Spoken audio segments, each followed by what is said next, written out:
Հայաստան դաշինքի անդամ Իշխան Սաղաթելյանը հայտնել է, որ հակակոռուպցիոն կոմիտեն խուզարկություններ է իրականացրել դաշինքի աշտարակի շտաբում եւ պատգամավոր Աշոտ Սիմոնյանի բնակարանում։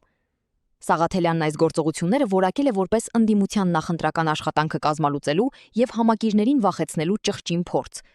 Ըստ պատգամավորի, իշխանություններն այս քայլերին դիմում են բացառապես աթոռը կորցնելու վախից դրդված։ Նա կոչ է արել միջազգային դիտորդներին չանտեսել տեղի ունեցող ապօրինությունները եւ համարժեք գնահատական հնչեցնել։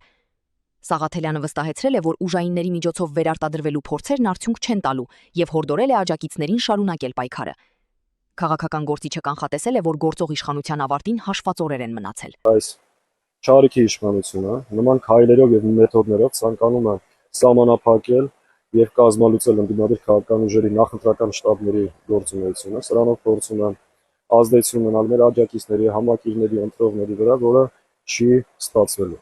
Նիկոլ Փաշինյան, դու եւ քեզ սպասարկող իրավական համակարգը վաղուց արդեն կանխատեսելի է եւ ճղճին եւ նման քայլերով ու մեթոդներով որևէ արդյունքի չեք հասնելու։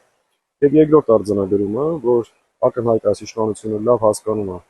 իշխանությունը կորցնելու վտանգը եւ այս քայլերն ու գործողությունները պայմանավորված են այդ վախերով։